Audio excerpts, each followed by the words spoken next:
Hai semuanya, kembali lagi bersama kakak untuk membahas buku problem solving. Nah, kali ini kakak akan menjelaskan strategi solving a simpler analogous problem atau menyelesaikan masalah analog yang lebih sederhana. Oke, cara kerja strategi ini yaitu dengan mengubah masalah kompleks yang diberikan menjadi masalah sederhana yang mungkin lebih mudah untuk kita pecahkan. Nah, selanjutnya dengan memecahkan masalah yang sederhana ini, kita akan didapatkan wawasan yang dibutuhkan untuk memecahkan masalah kompleks tersebut. Oke, langsung saja kita ke contoh menyelesaikan masalah analog yang lebih sederhana pada kehidupan sehari-hari. Nah, yang pertama yaitu mencari perkiraan suatu hitungan. Oke, kalau di buku ini itu dicontohkan orang Amerika. Nah, orang Amerika misalkan ya, traveling ke negara yang memakai satuan Celcius untuk mengukur suhu. Nah, orang itu ingin mengubah Celcius menjadi Fahrenheit. Kalau kita pakai rumus Fahrenheit sama dengan 9/5 kali Celciusnya ditambah 32, itu rumit ya. Jadi, untuk menyelesaikannya yang lebih sederhana, tinggal kita dobelkan aja suhu Celciusnya baru ditambah 30. Nah, itu akan lebih mudah. Oke, contoh lain lagi, misalkan kita ke mall nih, ada baju yang kita suka, harganya itu 99.000, tapi didiskon 20%. Nah, kita mau memperkirakan nih berapa sih harganya, ya coba aja kita bulatkan aja jadi 100.000 gitu kan, ya lebih mudah. 100.000 didiskon 20% jadi berapa? Jadi 80.000. Oh, harganya sekitar 80.000, atau kalau 99.000 berarti 79.000 sekian, seperti itu. Oke, contoh yang kedua yaitu mempelajari penggunaan alat serbaguna, misalkan komputer. Nah, biasanya orang-orang kalau membeli komputer baru itu kan biasanya nggak langsung belajar gimana sih sistem cara kerjanya komputernya dalam satu waktu gitu. Biasanya kita mempelajari yang sederhana, misalkan cara membuat folder, cara mengubah nama, atau mengcopy, atau menyalin, atau memindahkan folder, dan sebagainya. Jadi satu persatu yang sederhana. Nah, cara-cara sederhana ini akhirnya kan bisa kita gunakan ke misalkan Microsoft Word atau Microsoft Excel gitu ya. Akhirnya merana buana seperti itu belajarnya. Dari contoh-contoh seperti ini, kita dapat menyimpulkan nih inti dari menyelesaikan masalah analog yang lebih sederhana, yaitu identifikasi langkah kecil yang sederhana dari keseluruhan tugas besar yang perlu dipelajari, kemudian melatih tugas yang lebih sederhana tersebut sampai dipahami dengan baik, baru menggunakan pemahaman dari tugas sederhana untuk mengerjakan masalah yang lebih kompleks. Oke, mungkin kalian masih bingung ya ini maksudnya apa. Jadi untuk lebih jelasnya kita coba langsung ke contoh soal matematikanya. Oke, di sini ada contoh soal yang pertama. Jumlah total nilai faktor dari 360 adalah 1170. Berapa jumlah kebalikan nilai dari faktor-faktor tersebut? Nah, biasanya kalau kita membaca soal ini, oh berarti kita harus nyari nih faktor-faktor dari 360 dulu itu. Faktornya apa aja? Faktor 360 itu ada apa aja? Misalkan 1, 2, 3, bisa dibagi 4 ya, 5, dan seterusnya sampai 360. Baru kita menjumlahkan kebalikan nilai faktor-faktornya, misalkan 1/1, tambah 1/2, tambah 1/3, tambah 1/4, dan seterusnya sampai 1/360. Belum lagi untuk menjumlahkan pecahan, berarti kan harus disamakan penyebutnya ya. Karena ini faktor-faktornya 360, berarti penyebutnya 360 kita samakan. kemudian disamakan, misalkan 360 ini terus ditambah 180 dan seterusnya, akhirnya ketemu jumlahnya berapa. Nah, ini akan memakan waktu yang sangat lama ya. Bagaimana kalau menganalogikan problemnya? Jadi soalnya kakak ubah dulu nih. Misalkan bukan 360 tapi 6. Faktor-faktor dari 6 itu ada 1, 2, 3, 6. Terus jumlah kebalikannya 1/1 tambah 1/2 tambah 1/3 tambah 1/6. Kemudian kita samakan penyebutnya. Nah, di sini KPK 1, 2, 3, 6 kan 6 ya. Karena faktor-faktornya 6. Ini berarti 6 ditambah 3, ini tambah 2 ditambah 1. Nah, coba perhatikan yang ini nih, bagian pembilang. 6, 3, 2, 1. Loh, ini kan faktor-faktor dari 6 ya. Berarti dapat kita simpulkan nih, untuk menjawab soal ini berarti rumusnya jumlah semua total faktornya dibagi bilangan itu sendiri. Berarti langsung aja kita jawab. Jumlah kebalikan nilai dari faktor-faktor 360 berarti jumlah totalnya kan udah diketahui di sini. 1170 gitu ya, dibagi bilangan itu sendiri 360. Coret-coret berarti ini sama dengan 13/4. Nah, lebih mudah bukan ya? Jadi kita analogikan dulu yang lebih sederhana kalau bingung caranya gimana gitu. Oke, kita coba soal selanjutnya. Contoh soal nomor 2. Berapa perkalian dari 0,333, ini berulang maksudnya titik 2 itu, dan 0,6666.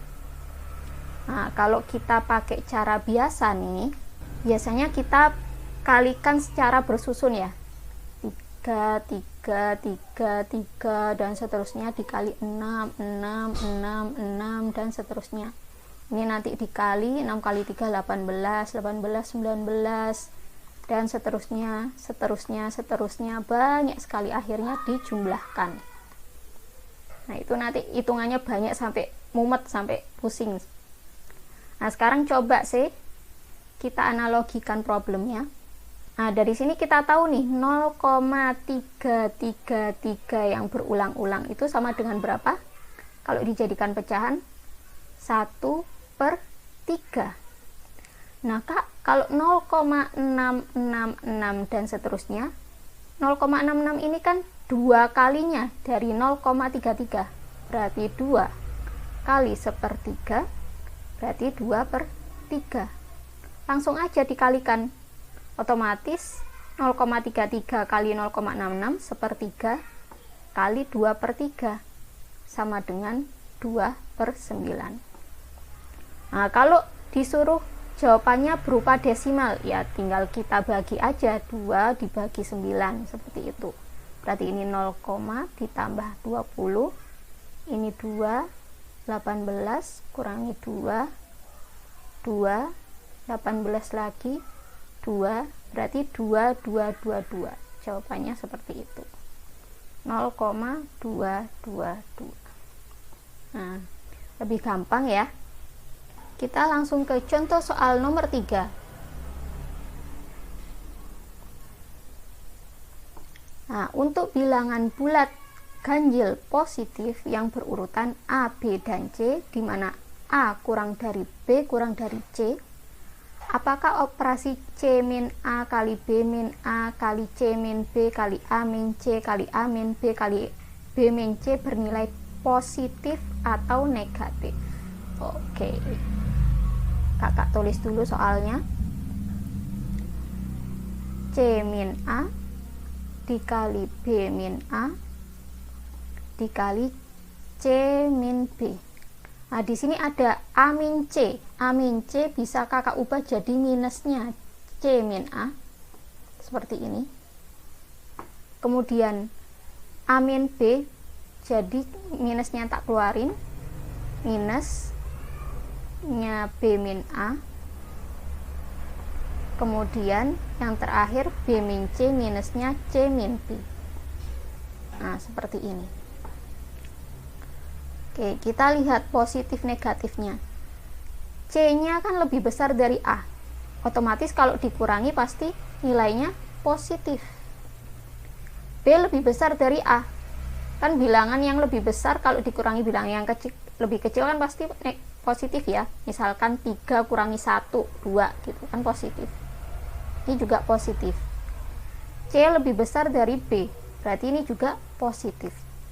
Nah, sekarang tadi C min A itu positif, diminkan jadi jelas negatif. Ini juga B min A tadi positif, diminkan jelas negatif. Ini juga gitu, negatif. Oke. Nah, negatif kali negatif, ayo sifat dasar nih, jadi positif. Nah, sekarang positif, bilangan positif kali positif kali positif kali positif kan tetap positif. Tapi dikali 1 negatif ini, otomatis sama dengan negatif. Gampang ya ini ya. Oke, langsung aja kita lanjutkan contoh soal keempat. Diberikan 4 bilangan 7.895, 13.127, dan 7.356. Ini 7.000 ya, bukan 7, berapa persen jumlah rata-rata dari total jumlahnya? Oke, coba kita lihat yang ditanyakan persennya jumlah rata-rata dari total jumlahnya. Berarti kalau cara biasa kita harus menghitung total jumlahnya dulu nih. Totalnya berarti harus dijumlahkan. 7.895 ditambah 13.127 tambah 51.873 ditambah 7.356, itu nanti berapa? Kemudian kita cari rata-ratanya. Nah, rata-rata biasanya seperti ini ya simbolnya. Jadi rata-rata ini nanti total dibagi banyaknya bilangan tadi ada berapa banyaknya? Ada 4. Baru kita cari persennya nih. Nah, persennya kan total jumlah rata-rata dari total jumlahnya. Berarti jumlah rata-rata dari total jumlahnya seperti ini dikali 100%. Itu nanti berapa? Nah, ini wah benar-benar karena angkanya nggak cantik ya. Jadi hitungannya pasti lama. Gimana kalau langsung aja seperti ini nih? Jadi totalnya kakak misalkan S seperti ini. Jadi nggak kakak hitung. Berarti dari sini rata-ratanya otomatis totalnya S per 4. Ini ya. Kemudian persennya ini nanti rata-rata dibagi totalnya S kali 100%. Nah, tadi rata-rata S per 4 dibagi S kali 100%. Ini bisa dicoret S-nya nih. Berarti 1/4 kali 100% atau 100% dibagi 4. Nah, gampang ya, tinggal langsung 25%. Oke, lanjut lagi. Sekarang contoh soal nomor 5.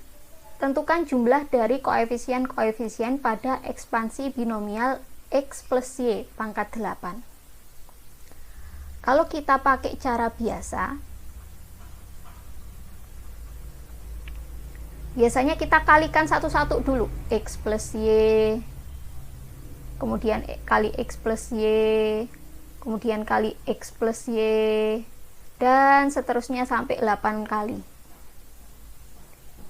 Itu nanti hasilnya berapa ini? Banyak sekali. Baru kita hitung koefisien-koefisiennya. Nah, kalau misalkan pakai cara lain, jadi kakak ganti dulu pangkat 8-nya jadi pangkat 2. Kalau kita nggak tahu caranya, kita sederhanakan dulu aja soalnya.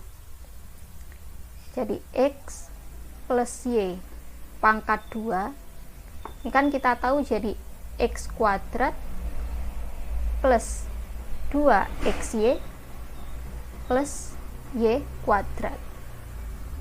Nah, di sini kita lihat nih. Ini koefisiennya 1, 2, dan 1. Berarti langsung 4 ya. Nah, coba sih kalau kakak misalkan X sama Y itu kakak ganti jadi 1. Jadi 1 tambah 1 pangkat 2. Berarti ini nanti jadinya 1 kuadrat, X-nya 1 kali 1, Y-nya 1 kuadrat gini.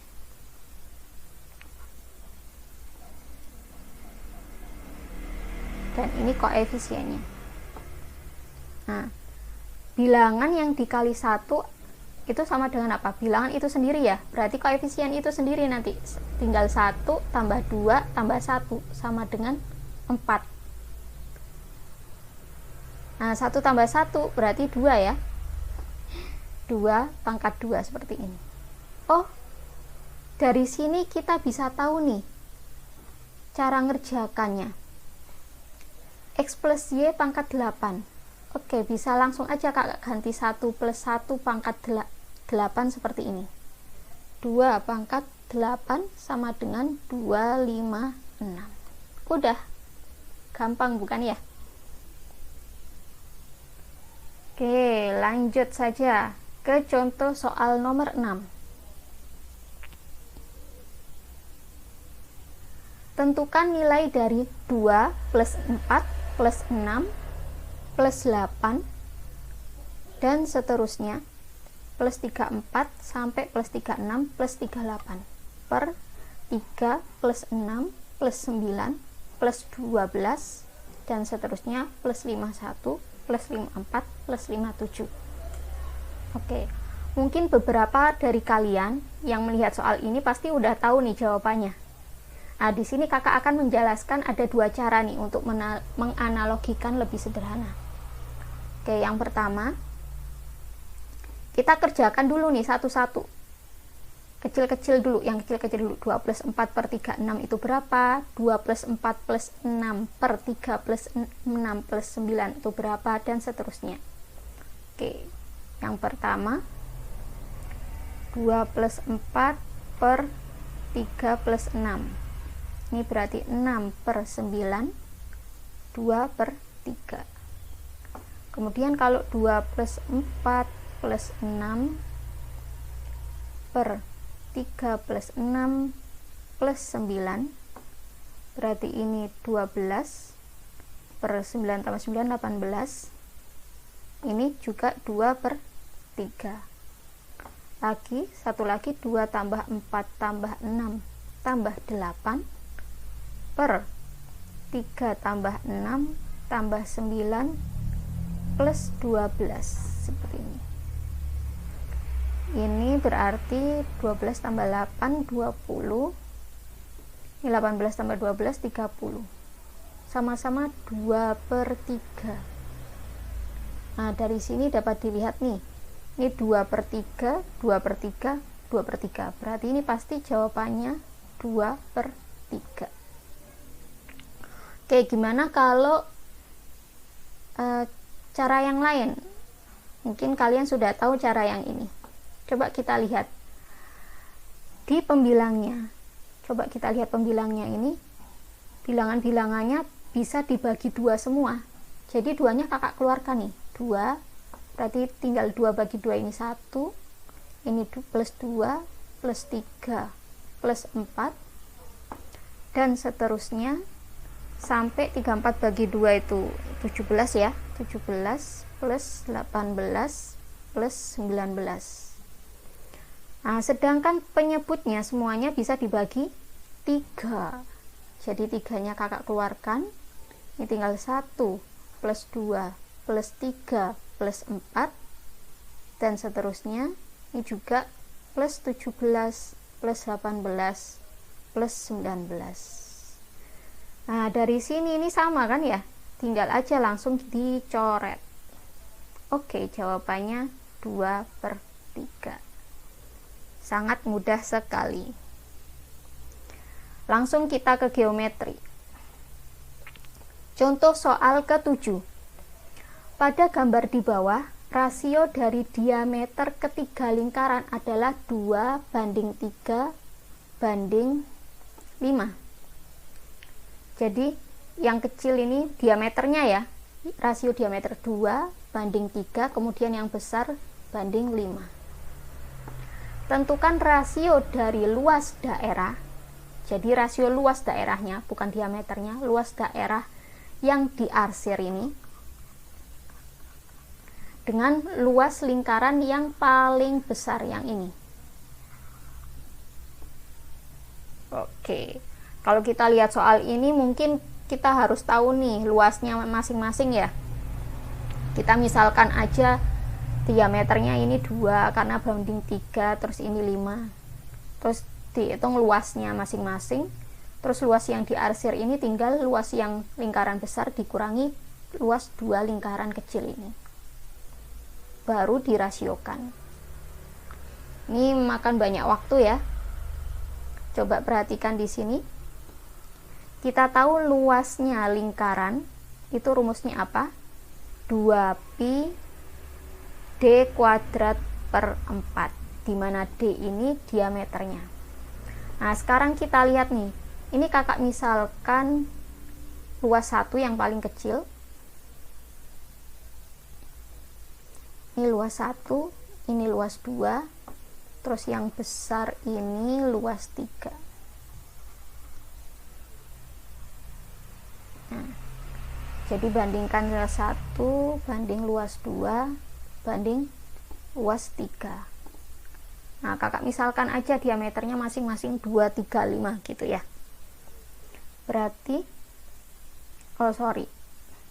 nggak pakai 2 ya ini ya rumusnya. Pi d kuadrat per 4.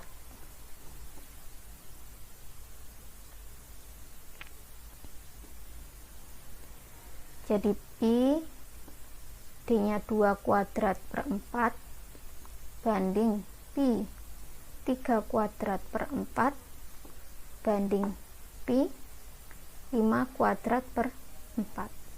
Nah, ini bisa kita sederhanakan lagi nih, masing-masing kita bagi pi per 4.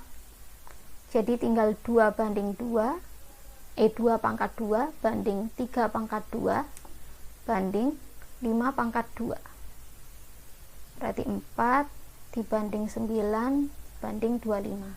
Ini masih luasnya lingkaran masing-masing. Nah, yang ditanyakan tadi apa? Luas yang diarsir, misalkan LA seperti ini, dibanding luas yang lebih besar L3. Nah, luas yang diarsir langsung aja rasionya. Kan luas yang diarsir itu lingkaran besar dikurangi 2 lingkaran kecil. Jadi di sini 25 dikurangi dalam kurung 4 tambah 9 seperti ini. Langsung aja seperti ini. Dibanding 25. Berarti ini 25 kurangi 13 ya. 12 banding 25. Udah gini aja. Oke, lanjut lagi kita ke soal nomor 8.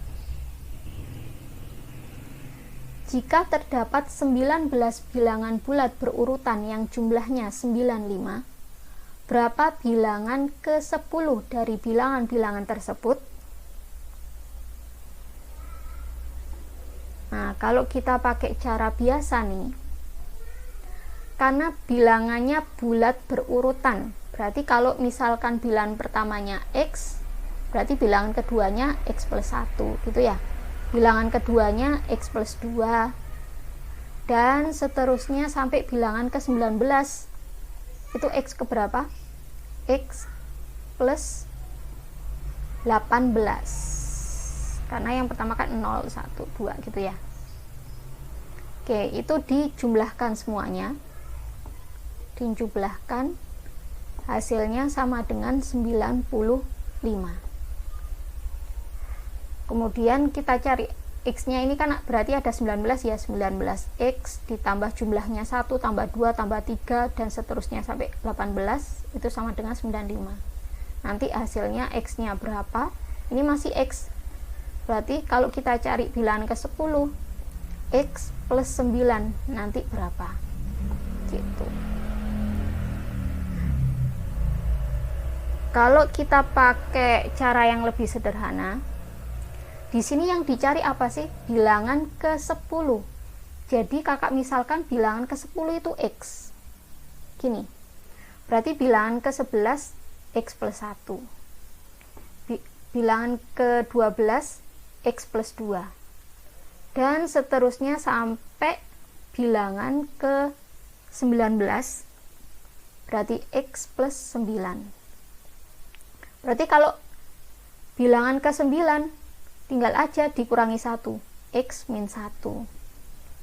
Terus bilangan ke 8 X min 2. Dan seterusnya sampai bilangan yang pertama X min 9. Seperti ini. Ini nanti dijumlahkan. Dijumlahkan semuanya. Itu sama dengan 95. Nah, coba perhatikan di sini. Min 1 plus 1 ini bisa dicorek dan min 1 plus 1 kan jadi 0. Min 2 plus 2 jadi 0. Nanti coret terus sampai min 9 plus 9. Nah, dari sini kan tinggal X aja di sini ya. Berarti 19X sama dengan 95. X-nya sama dengan 5. Udah. Ini bilangan ke 10-nya jawabannya. Lebih mudah seperti ini ya. Yang ditanyakan bilangan ke 10 ya langsung aja X gitu. Yang ditanyakan. Nggak perlu kita ngitung X itu bilangan pertama dulu. Oke, lanjut kita ke kemungkinan. Contoh soal ke-9.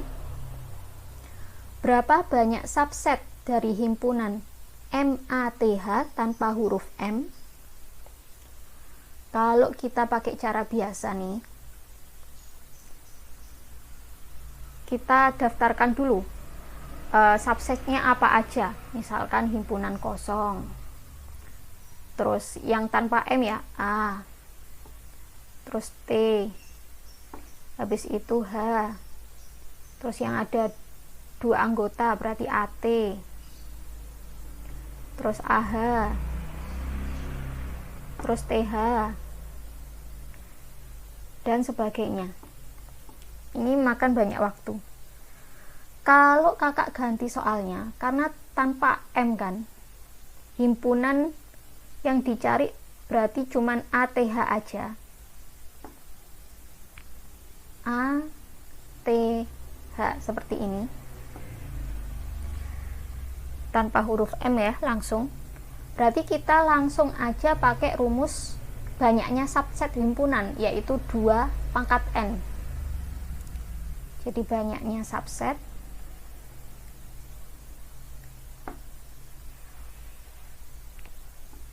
sama dengan 2 pangkat N.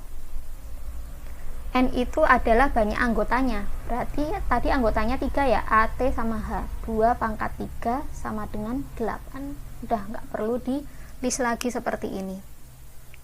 Hasilnya 8. Oke. Langsung kita ke contoh soal nomor 10. CD dan EF masing-masing tepi utara dan selatan sungai dengan lebar seragam 1 mil. Ini CD dan EF, ini sungainya 1 mil. Kota A ini berjarak 3 mil, di utaranya CD. Kota B ini berjarak 5 mil, di selatannya EF. Dan 15 mil timur kota A. Dan 15 mil timur kota A. Ini 15 mil. Jika penyeberangan di tepi sungai masing-masing dapat tegak lurus ke tepi sungai, tentukan panjang jalur terpendek dari kota A ke kota B, jalur terpendeknya. Oke, berarti sebelum kita menyelesaikannya, kita anggap dulu nggak ada sungai di sini. Jadi diapit seperti gambar seperti yang di bawah ini. Nah, langsung bersinggungan. CD sama EF-nya bersinggungan. Langsung kita tarik garis, berarti jarak terpendeknya ya udah langsung tarik garis dari titik A ke titik B seperti ini. Ini jarak terpendeknya. Nah, kita lihat AB ini itu sisi miringnya dari segitiga siku-siku. Ya. Segitiga siku-siku. Gimana ini? Kan 5. Terus ini 3 itu dari sini nih. 3 berarti ini 8 ya. Terus ini 15. Tinggal kita cari AB dulu aja. Pakai rumus apa? Pitagoras kalau segitiga siku-siku. AB kuadrat sama dengan 8 kuadrat ditambah 15 kuadrat. Berarti ini 64 tambah 2, 25. Ini jadi 9, 8, 2, 289. Berarti AB akar 289, yaitu 17 mil. Tapi jawabannya bukan ini ya. Tadi kan kita masih misalkan kalau nggak ada sungai. Berarti kalau terpendeknya gimana nih? Panjang terpendek. Jalur AB terpendek.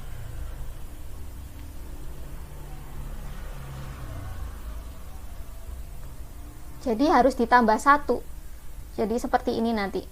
Sret. Terus sret gini. Nah, ditambah ini 1 ini. Otomatis AB tambah 1 mil. Berarti 17 tambah 1 sama dengan 18 mil. Oke, lebih mudah seperti ini. Lanjut. Nah, contoh soal 11. Berapa nilai X min Y jika X permutasi Y seperti ini soalnya. Faktorial. Nah, untuk soal ini coba kalian kerjakan sendiri dulu sebelum kakak akan mengupload video jawabannya berupa short. Oke, kalian coba dulu ya di rumah. Oke, nah sampai di sini dulu pertemuan kita hari ini. Untuk materi selanjutnya, problem solving yang kelima, yaitu considering extreme cases, atau menganggap kasusnya lebih ekstrim. Jadi bukan kebalikan sih, ya hampir kebalikannya dari yang analogus problem ini gitu. Oke, sampai di sini dulu pertemuan kita hari ini. Semoga apa yang kita pelajari hari ini sangat bermanfaat dan barokah. Amin. Have a nice day dan sampai jumpa semuanya. Bye bye.